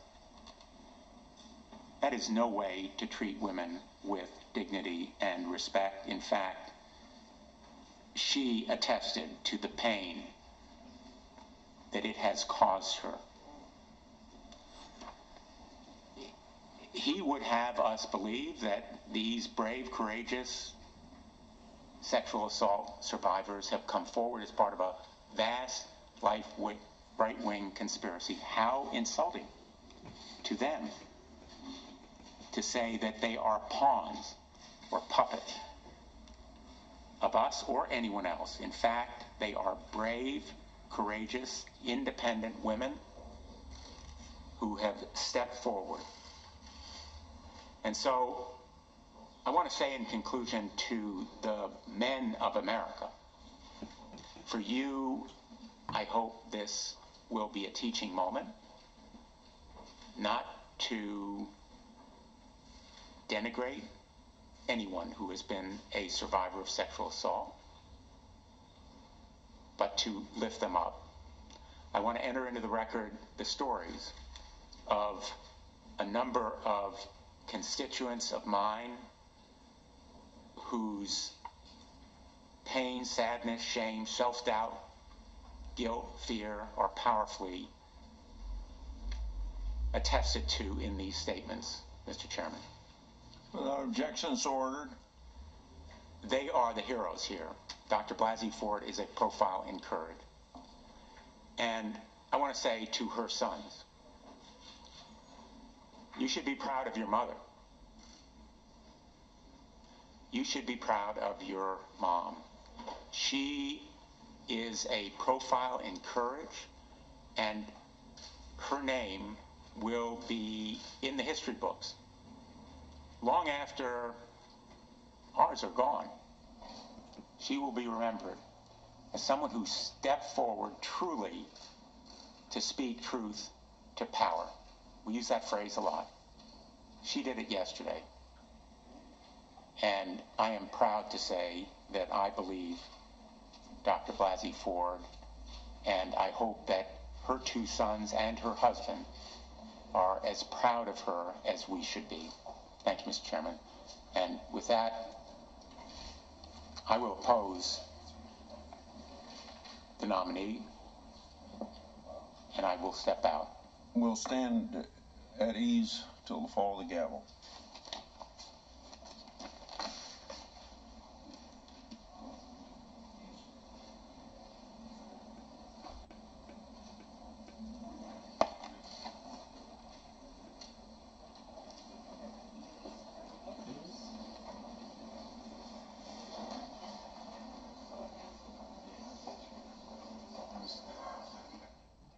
We've been watching the action on Capitol Hill. We see there Senator Grassley. I want to bring in CBS News political correspondent Ed O'Keefe. He joins us now from Capitol Hill. Ed, I took the kids to the bus stop this morning, and a mom stopped me to say, why are all there these votes to have a vote on the vote for Kavanaugh? Can you sort of explain and walk us through the next few days, and particularly this 1:30 vote we're expecting, Ed? What is it? What if the Democrats don't show up? You know, the nice thing about these moments, Rena, is it reminds everyone of how exactly things are supposed to work. What we have here at 1:30 is a vote of the Judiciary Committee on the Kavanaugh nomination itself. You got 11 Republicans, you got 10 Democrats. I put together a little cheat sheet for myself. Folks at home might want to Google their names and write them all out, and you can check them off as they go here in a little bit. 11 Republicans, 10 Democrats. Once that vote happens and he is reported out of the committee favorably, we expect that things are going to start in the full Senate tomorrow morning. They'll hold the first vote to essentially launch formal full Senate debate on the nomination. There'll be another procedural vote at some point on Monday, and we anticipate that an actual final confirmation vote would occur on Tuesday. A few things to keep in mind. If for some reason here in the next few minutes it ends up being that a minority of the committee members vote for Kavanaugh instead of the majority, it still gets referred to the full Senate, and it's up to the Senate leader to decide whether or not to hold that vote and still consider the nomination. It's happened in the past, it'll happen in the future, and Mitch McConnell has said that win or lose in the committee, he's bringing the nomination to the floor of the Senate. We're still at this point waiting on the fate of about, we think, only 4 senators across the 100-member body. Susan Collins of Maine, a Republican, Lisa Murkowski, a Republican of Alaska, Joe Manchin of West Virginia, and Heidi Heitkamp, Democrat of North Dakota. At this point, they're really the only 4 who haven't said what they plan to do. We know that they are still mulling that decision, and basically they've got to show their cards by Saturday morning when that first procedural vote happens. And at that point, it essentially gives us a sense of how the vote would go on Tuesday, and we start to lose some of the drama and the uncertainty around all this. So it's the next few minutes here where we now anticipate it will be an 11-10 vote, where And that essentially then begins the formal process of taking it to the full Senate. And I heard Senator McConnell say that even if they don't vote this out of committee and judiciary, he's still going to take it up in the Senate. Is what I'm hearing accurate? And can he do that? Yes. Okay. Yes. As Senate leader, he has the ability to do that. He has the ability to override committees and bring anything he wants to the floor. It's the awesome power that whoever is Senate leader has. And it's been one of the complaints about the Senate in recent years under Democratic and Republican control, that the leaders can basically do whatever they want and bypass the committees, which traditionally have held much more power in deciding what ultimately gets decided by the full Senate. You're so right, Ed, about these procedures. It gives us a window into exactly how Congress runs. We're sitting here, Susan Collins and Senator Murkowski, exactly waiting to see what these potential swing voters, where they might turn. And I want to thank you. We're going to check in with you throughout the afternoon as he's got the latest. I want to bring in now CBS News White House correspondent Weijia Zhang. Weijia, what's the reaction been from the White House about this impending vote on Kavanaugh? Well, we did hear from the official spokesperson for the White House, who has been talking to reporters from the very beginning about this confirmation process, and that is Raj Shah. And he spoke this morning right here on the North Lawn of the White House, and he said he's very confident. He hasn't been given any assurances from all the Republicans who have a vote in this, but he believes that ultimately Kavanaugh will be confirmed. So the mood here is very upbeat. Officials, I think, were breathing a collective sigh of relief after they were able to hear Kavanaugh's testimony, because there was one point that I think they were shaken after just hearing from Dr. Ford. Officials say that, staffers were worried, frankly, because her testimony was also so powerful and compelling, and they were not sure what they would get from Judge Kavanaugh, because the last time we saw him answering questions was during a news interview, and it was a very different Kavanaugh. He was subdued, he was almost robotic, and he received criticism from that, officials say, from President Trump, because, we know that the president values performance, especially when cameras are rolling, and I think that he believes that Kavanaugh in that interview could have done better, and he certainly delivered yesterday before the Senate Judiciary Committee. So I think there's an overwhelming sense of relief and optimism here as they wait for these votes to come through. All right, Weijia Zhang. Weijia, we will check back in with you as well. Thank you so much for joining us. I want to bring in our panel here. Joining me now on set, Caitlin Huey-Burns, a CBSN political reporter, Niall Stanich, a White House columnist for The Hill, Leslie Sanchez, a CBSN contributor and Republican strategist, and Joel Payne, who is a Democratic strategist. Okay, Caitlin, I want to start with you first off. What are you hearing, and what stands out to you as we're waiting on these votes? Well, I think Jeff Flake coming out this morning and saying that he will vote to confirm Kavanaugh, I think really changed the game in terms of our expectations for this committee hearing and this committee vote. He was a wild card really heading into this, really not explaining where he was on this vote. Yesterday putting, saying, kind of lamenting the whole process, and also raising questions about, believability and who comes, who to believe. He wasn't quite sure he had the answers. Even in his statement this morning, he kind of acknowledged that. So saying that there's as much doubt as certainty as it pertains to Kavanaugh. So, if in fact the committee does vote as we're expecting it to confirm Kavanaugh, that certainly gives him more momentum. And Republicans are already feeling momentum after yesterday. The key is the timing and getting this done quickly so that there isn't room for more polling, more reaction from the public, other things that could influence votes. Niall, Caitlin's talking about the Republican momentum, but the Democrats are trying to create their own momentum. 4 of them walked out, led by Kamala Harris. Do we know those moderate red state Democrats, do we know how they're voting at this point? We do in a couple of cases, and this actually builds on the point that Caitlin was making about Republicans. On the Democratic side, we're seeing people who might have been expected to buck the party line, not doing so.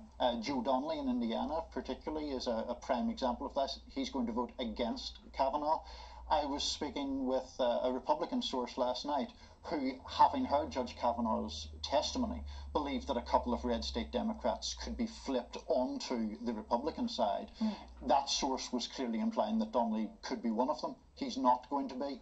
So I think that shows that we're really going back to more predictable lines for the most part, even though we do have the 4 senators, 2 on each side, who Ed mentioned, and that's where all the attention is going to go when it comes to a full Senate vote. Leslie, what do Republicans have to gain at this point by getting this through right away? Sure. It was a very important campaign province for the president. And you have many folks, especially in the red states, who feel that this is really the nominee, the right nominee for the Supreme Court. And regardless of what else was said, like she said, he said, that they feel confident that he's the right choice. And there are some members that have this conflict of conscience, you know, that they do feel that Dr. Ford was very a sympathizing candidate, very truthful, and that there is something there, but they're not willing to give a lot of daylight because they realize the president wants this done.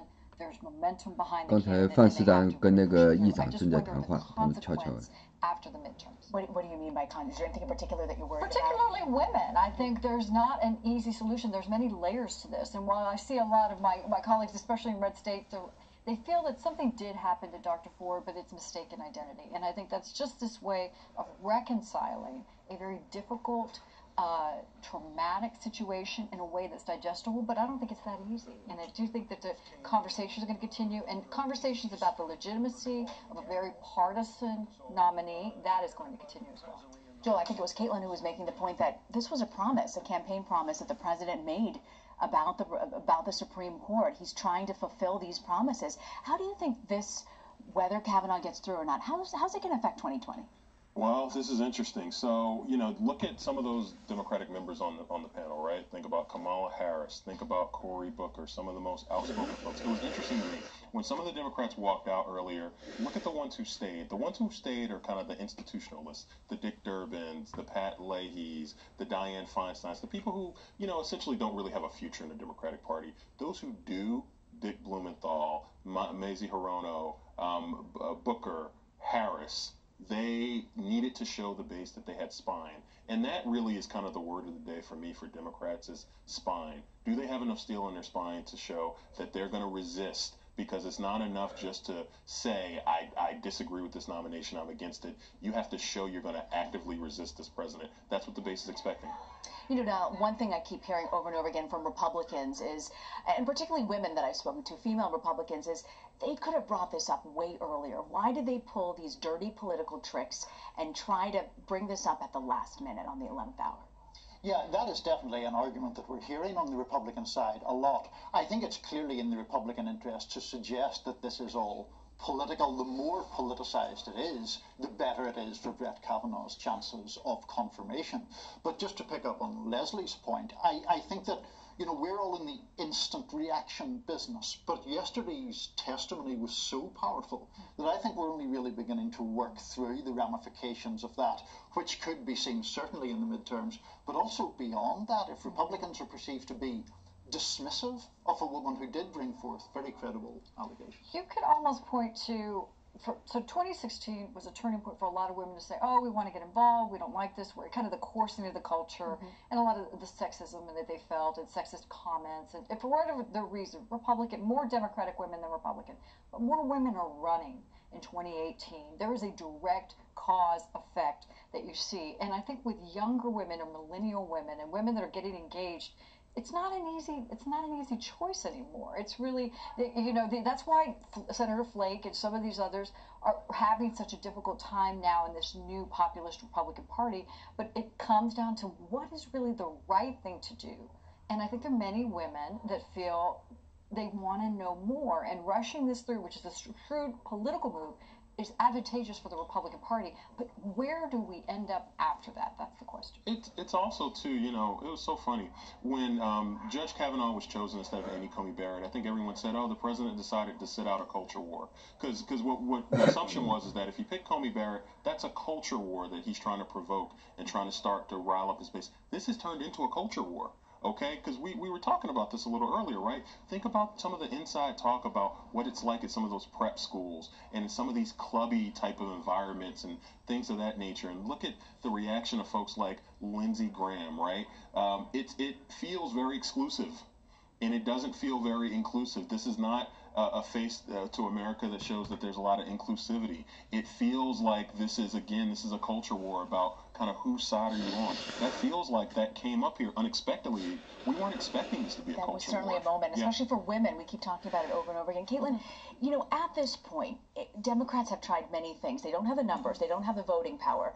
Is there anything they can do at this point to keep Kavanaugh off the court? Well, right now they're trying to apply pressure, not only to keep their own caucus together, but to apply pressure on Lisa Murkowski of Alaska and Susan Collins of Maine. We've seen that over the past couple of weeks in terms of the advertising dollars specifically targeted at those two senators. So right now they're trying to create momentum to put the pressure on those two senators who have been swing votes in some cases. Healthcare was a good example of that. That's what they could do. If, in fact, Murkowski and Collins and the Republican conference stay together and perhaps pull off someone like a Joe Manchin who is running for re-election in a state that the president is overwhelmingly popular, that could incentivize Democrats to really rev it up in November and start to kind of use the Supreme Court and judicial nominations as an organizing principle the way that Republicans have done for years and years and years. And there are some people who are not leaving it up to members of Congress or the Democratic Party. Today, we actually saw some protesters in an elevator confronting Senator Jeff Flake after he announced that he would vote yes. I told the story of my sexual assault. I told it because I recognized in Dr. Ford's story that she's telling the truth. What you are doing is allowing someone who actually violated a woman to sit in the Supreme Court. This is not tolerable. You have children in your family. Think about them. I have 2 children. I cannot imagine that for the next 50 years they will have to have someone in the Supreme Court who has been accused of violating a young girl. What are you doing, sir? I was sexually assaulted and nobody believes me.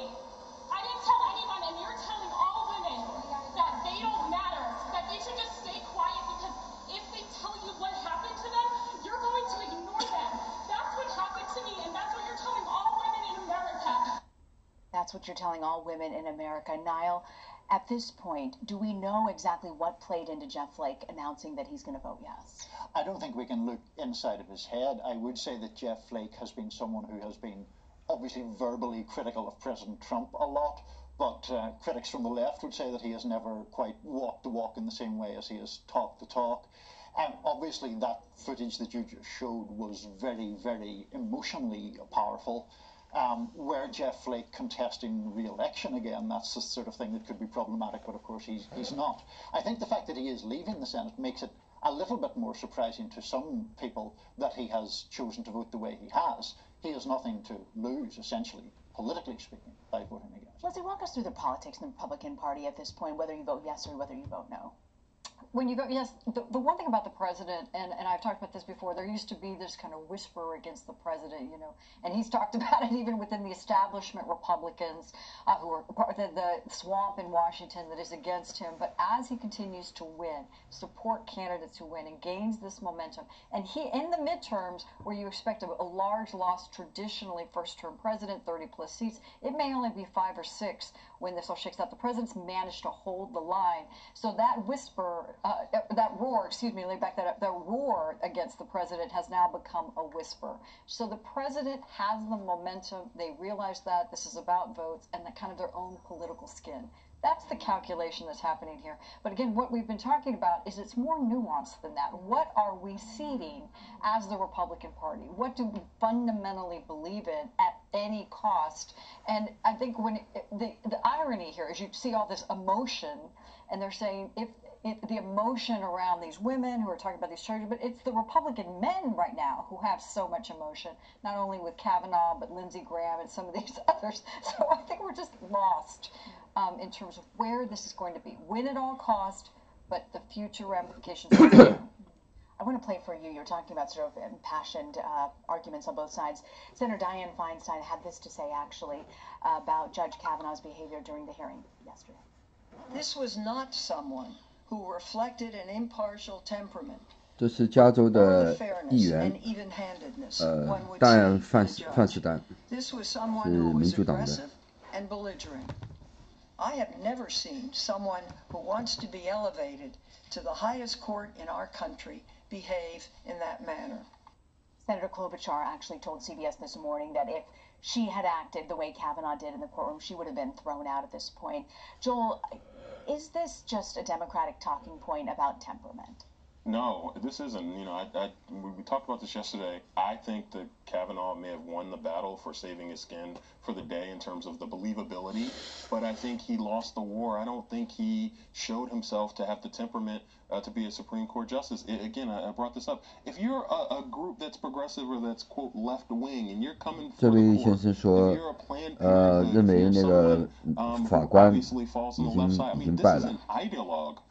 A serious ideologue, not just, you know, in the abstract. This is somebody who is a political operative for the Republican Party who's now going to be on the Supreme Court, it seems like. So I think that's got to be really troubling. One other thing I want to mention here, you know, we're thinking about who's voting and how people are thinking about voting. If you're Joe Manchin, okay, just reading the tea leaves, it actually would make sense for you if you were going to be a no vote on Kavanaugh to do it a little bit earlier. Kind of do what Joe Donnelly did a little earlier today. Not be the last one out. It's kind of like the game of hot potato, right? Who's left holding the bag at the end. You don't want to be the last. So that tells me a little something about maybe what Manchin's thinking with no information to work off of.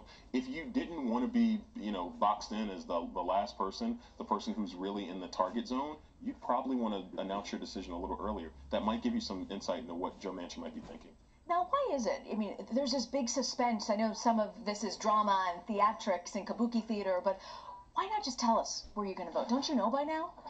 No, I don't think. I think there is genuine uncertainty, at least on the part of Manchin and Collins and Murkowski. There is, to Joel's point, certainly a comfort in jumping together, but you need to decide which way you're going to jump first, you know? And that we are hearing reports that Manchin, a Democrat, and Collins and Murkowski, both Republicans, are discussing moving together, perhaps one way or another. That will be fascinating if it happens. Yes, it is. You would think it would be clear enough by now, but I do think that there's genuine suspense and genuine uncertainty about this vote still. All right, I want to check in now with Angelica Alvarez, who's on Capitol Hill as we await this vote. Angelica, what's the latest there? Hi, yes, we are waiting on that vote. It should be coming at 1:30. Meantime, we've been listening into the Senate Judiciary Committee and hearing from both sides. A lot of passionate arguments from both sides of the aisle. Republicans, again, repeating a lot of what we heard yesterday, simply angry about the process. According to them, in their opinion, they feel the Democrats have really mistreated Judge Kavanaugh and even Dr. Ford. We're also hearing anger from the Democrats' side. They are upset that they have not been able to get the FBI investigation that they've asked for repeatedly, and they're also upset that they have not been able to sway Republicans to delay the vote. All right, Angelica, thank you so much for joining us. I want to return back now to our panel. Leslie, I want to ask you this. There was something, I believe it was a Cook report that I read last week. There's concern that 他意识到不能让这个FBI 插入进来，他们也不能让这个投票延后，所以他们有点失望。So why? Tell me a little bit about the Hispanic voters, and who do you think, in particular, if Kavanaugh does make it onto the court, who does this mobilize more? You know, the interesting part, we have wanted for generations for Latinos and any minority group really to be galvanized and vote to their numbers, to their political power, but they don't. The issue with the Latinos, they tend to turn out more in national elections than in midterms because they identify with the person who's at the top of the ticket, not the party. We did a lot of polling for years, and if you say, you know, what's even just the references, the elephant and the donkey, which party is which, you will have a lot of newer voters who don't necessarily know. So the institutional knowledge and kind of the stereotypes of what each party falls into, that's not an easy line, especially when you talk about communities of color or newer immigrant communities. But on the issue you're talking about, whether it is the raids, whether it is the dreamers, whether it's building the wall, there's certainly a lot of conversation. I think more interesting, you have more candidates running. The political power, whether it's gender or ethnic, is when people actually run and galvanize, not just register to vote, because, like to your point, they don't necessarily turn out, but when they decide to throw their hat in the ring and run and can raise money around that, that's when it starts to become very interesting. Caitlin, you know, there's always been concern that Democrats aren't able to get vote out, especially midterms. We know it's all about turnout. What are you seeing in the Democratic Party? What are they most concerned about now? Well, certainly the primaries showed an intense level of enthusiasm among Democratic voters, which is remarkable for a primary and also for midterm elections, because as we know, Republicans tend to turn out in higher numbers than Democrats, just in terms of their voting base. More, older voters tend to be more reliable in turning out.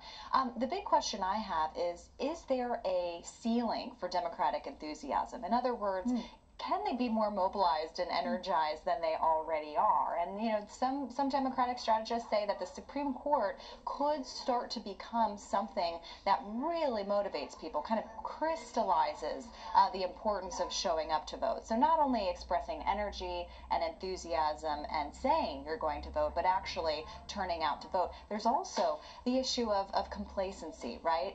We saw that a little bit leading into 2016, where Democrats were looking at the national polls and seeing Clinton ahead, and there wasn't the turnout that she needed to win the election. There is some concern that Democrats won't turn out in the level that they're expressing now. So it's trying to keep your base revved up, but also to get them out to actually vote.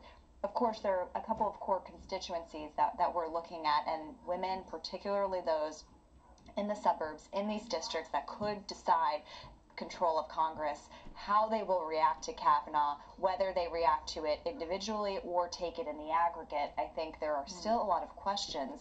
And, women, as we know, are not a monolithic group. So you've had some, Trump likes to say that he won women voters. That's not true, but he won a majority of white women voters. So they might react to Kavanaugh differently. Then you have women living in other areas, or it just really depends how they're kind of digesting and absorbing this, which again speaks to the timeline, why Republicans want to get this out now. Speaking of timeline, I want to remind everyone you're watching right here, Senate Judiciary Committee. Any moment now, we are expecting the Senate Judiciary Committee to vote on Supreme Court nominee Brett Kavanaugh. It's a vote to get it to the vote.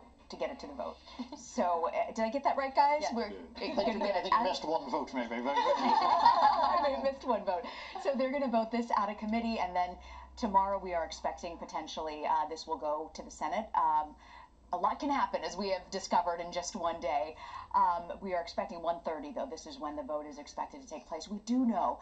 Now, I want to go back to you about this. Those 4 Democrats who chose today to walk out. Take us back and explain sort of what happened today. So, essentially, Chuck Grassley, the Republican chairman, was reading a statement in support of Kavanaugh, and at that point, 4 Democratic senators walked out. The most prominent among them is Senator Kamala Harris of California. She's one of the Democrats' most persuasive questioners, I think, in that kind of hearing-type setting. But more to the point, she's considered a probable, near certain candidate in 2020. So this goes back to, I think, the kind of jockeying for position that Joel was talking about. If you're a Democratic senator or any Democrat who has thoughts of running in 2020, you can't really get too far to the left. It's not possible to get too adamant in your opposition to this guy. So it was interesting to me that Harris was leading that group, was taking the lead in talking to reporters at an impromptu news conference afterward, really positioning herself in the vanguard of opposition. And I think, politically speaking, that's a strategically sound decision to make. We're watching the members of the Senate Judiciary Committee, Lindsey Graham there, Orrin Hatch as well.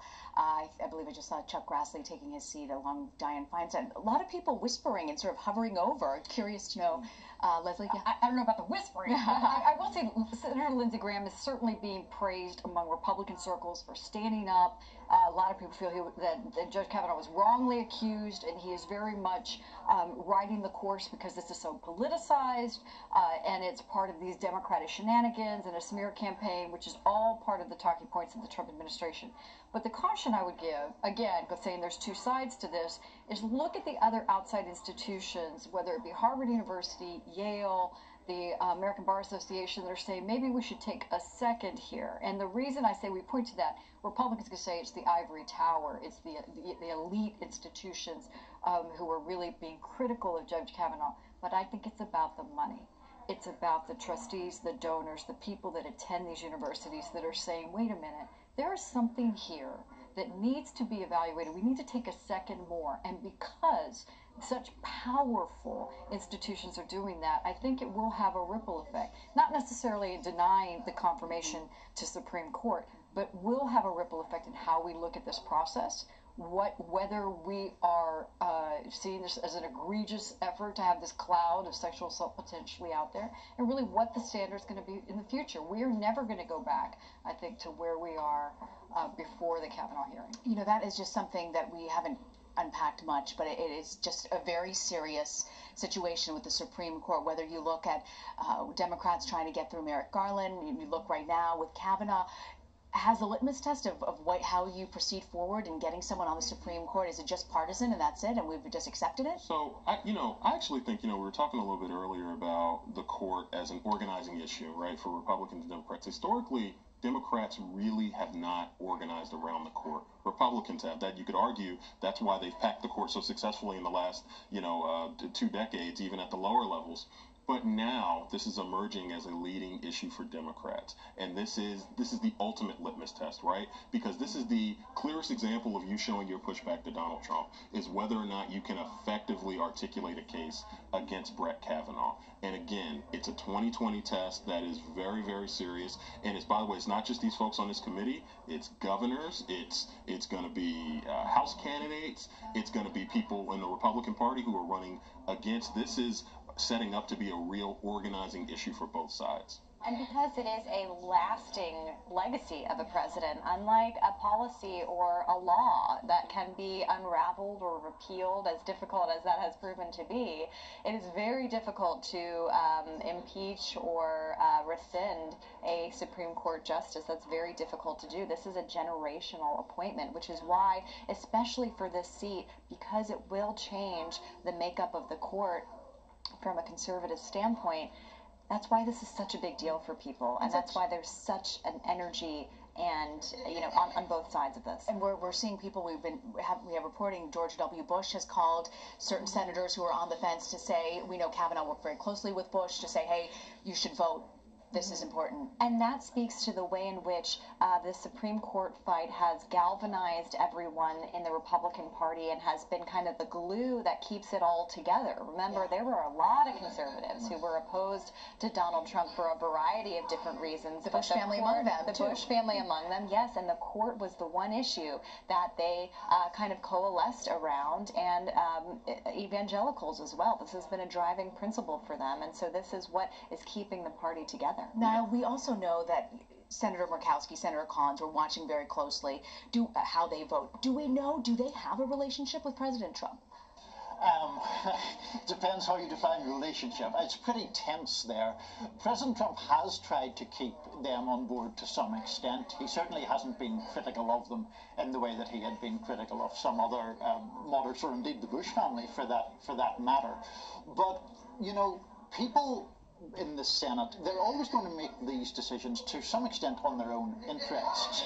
And someone like Susan Collins, who has created a niche for herself politically as that moderate, as that person who is willing to buck the party line, I'm not sure how eager she is going to be to tie herself completely to Donald Trump. A little bit of distance there is probably beneficial for her, I think.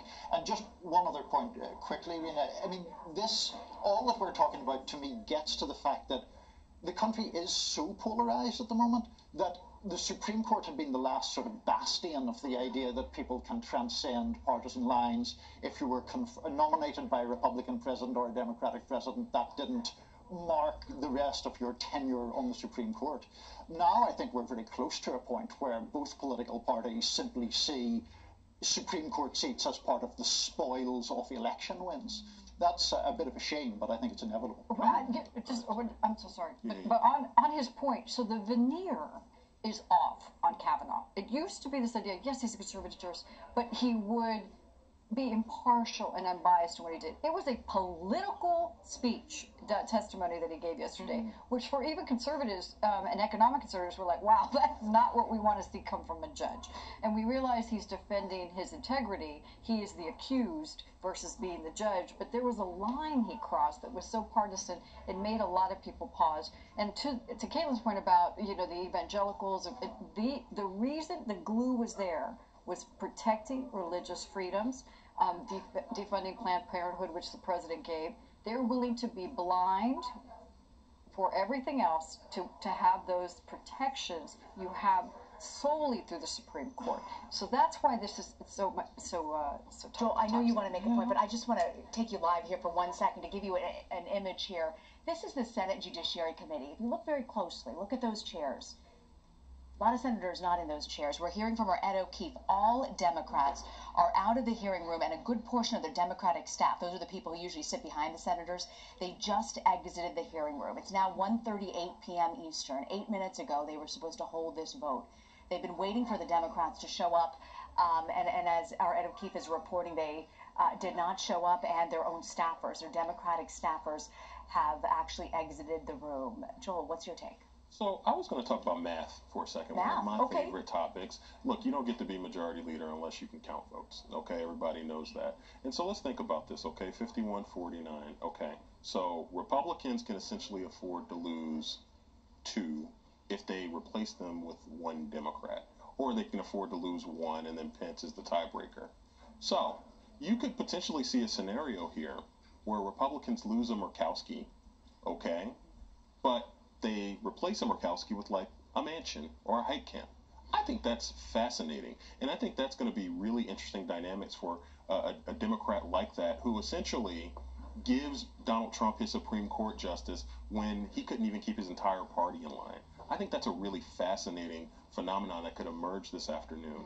And while Joe Manchin is probably bulletproof in a place like West Virginia, because no one's going to run to the left of him there, or Heidi Heitkamp in North Dakota, the rage, okay, of the left wing of the Democratic Party, the progressive wing of the party, if that were to happen, I think would be really fascinating to watch and observe. Does anybody know if the Democrats don't show up at this point, do they still hold the vote? I believe that they do. I know viewers can then call in and complain how wrong I am, but I believe it's considered an abstention by Democrats if they don't show up. Okay. Fascinating to see it. Watch, I mean, just the fact, this image that is being broadcasted internationally at this point, streaming live, that Democrats chose not to attend at 1:30. We know, Joel, you were talking to your point about the math. We know at this point that the Republicans, they have the majority. We don't know, do they have the votes? We're still waiting to see exactly how folks are voting on Kavanaugh. But what more can the Democrats really do at this point? Well, I think this image speaks to it, right? They don't have the votes to overtake the majority in the Senate, but they can do a lot to create visuals, to create some momentum, to create even more energy, to apply even more pressure. Having this image, refusing to be part of this, delaying the vote as much as they can to allow for, again, the public to keep reacting to this in real time. I think these are the kinds of maneuvers that they can do to do this. And Republicans are going to argue that this is political on their part. And just very briefly, those pictures that we were looking at just now, I mean, those are going to be on the front page of newspapers. They're also going to be all through people's social media feeds for at least the next 24 hours, getting to the point that we were talking about, which is the degree to which this has become so polarized. A man may be confirmed to the Supreme Court, and he's going to have that image around him from the outset. Talked about pictures, though, and I talked about optics yesterday, okay? There were some optics that we didn't talk about. There's an image of Lindsey Graham and Orrin Hatch and others laughing during the middle of the proceedings yesterday, which were kind of caught fire, particularly around progressive Twitter, as I like to call it.